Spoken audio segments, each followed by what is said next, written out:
السلام عليكم ورحمة الله وبركاته. ازيكم عاملين ايه؟ يا رب كلكم تكونوا بألف خير. النهاردة ان شاء الله جايه لكم بوصفة جديدة، وصفة مختلفة، وصفة حلوة سهلة بسيطة حلوة جدا هتعجبكم. جايبين الأجنحة بتاعتنا. تمام كده. نغسلها حلو. تمام، هننقعها. هنا جبت الأجنحة، طبعا انا غسلاها وحطيتها كده في مية، حطيت عليها معلقتين ملح وهسيبها كده نص ساعة. تمام كده. وهقول لكم بعد كده هنعمل ايه. بس يا ريت الاول مره يشرفني بالاشتراك ويفعل الجرس على الكل علشان يوصله كل جديد من فيديوهاتنا اول باول. خلاص يا حبايبي. هنا كان خلاص صفيتها كده وغسلتها حلو.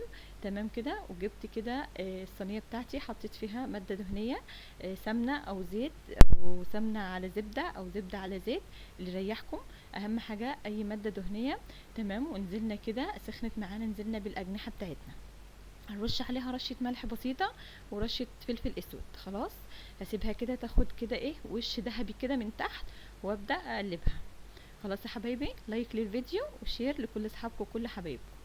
هنا كان خلاص الاجنحة بتاعتي كانت خدت كده ايه وش كده ذهبي من تحت، هبدأ اقلبها. تمام. على فكرة الوصفة دي خطيرة حلوة جدا جدا. هنا قلبتها على الوش التاني، وحطيت عليها رشة ملح ورشة فلفل اسود برضو. هنعمل الخلطة بتاعتنا. هنا جبت معلقتين من معلقة كبيرة من الصويا صوص. وكمان حطيت معلقة كبيرة من العسل النحل. تمام. يبقى حطينا معلقة صويا صوص، وحطينا معلقة من العسل النحل. تمام كده حبايب قلبي. اهو. واحط معلقة صلصة. تمام. او كاتشب، ممكن تستبدليها بكاتشب. خلاص. احط فلفل اسود، واحط زعتر، او زعتر مطحون. تمام. واحط معلقه بابريكا، وهحط كمان معلقه صغيره من الملح. خلاص، علشان انا حاطه على الاجنحه بتاعتي، حاطه ملح عليها. هقلبهم تقليبه حلوه كده. اهو. هقول لكم على السر بتاعنا النهارده اللي بيخلي الاجنحه لونها خطير وطعمها تحفه. تمام. ويخليها كمان الصوص بتاعها تحفه بجد.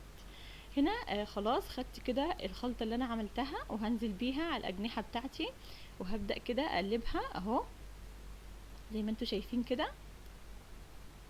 هنجيب السر بتاعنا. هي خلاص خدت كده، كانت ايه، خدت يعني ثواني، مفيش نص دقيقة. وبدأت اجيب السر بتاعنا اللي هو البيبسي او الكولا. تمام. حطيتها كده على الاجنحة بتاعتنا. بصوا عملت فوران ازاي، بصوا ما شاء الله. تمام. النار متوسطة. تمام كده، النار متوسطة. حطيت كده عليها البيبسي بتاعنا او الكولا. تمام. وهسيبها كده تاخد غلوتين كده حلوين، وتعمل الصوص اللي انتوا شايفينه الجميل ده. تمام. اهو. هنا خلاص كانت شربت كده الصوص بتاعنا اللي احنا حطيناه لها او الكولا، وكانت استوت معانا، وكانت بالشكل اللي انتوا شايفينه ده. بجد تحفة خطيرة جدا، حلوة، طعمها رهيب. وصفة مختلفة، وصفة حلوة، وصفة جديدة جميلة جدا هتعجبكم. قدموها مع مايونيز، مع كاتشب، مع طحينة، اللي يريحكم اعمليه. سلطة طحينة حلوة جنبها برضو، زي ما انتوا شايفين كده مستوية كهرمان. بصراحة مخدتش اي وقت، في 4 دقايق هتعملي احلى اجنحة، بطريقة مختلفة، بطريقة بسيطة وجديدة وحلوة. بصوا جمالها بجد تحفة، جربوها هتعجبكم. لايك وشير للفيديو.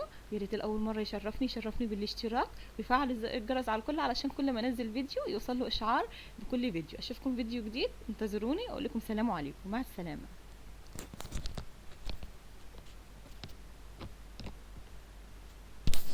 باي باي يا حبايب قلبي.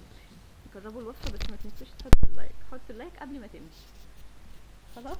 هشوفكم ان شاء الله في فيديو جديد. اقول لكم يا حبايبي، استودعكم الله الذي لا تضيع ودائعه.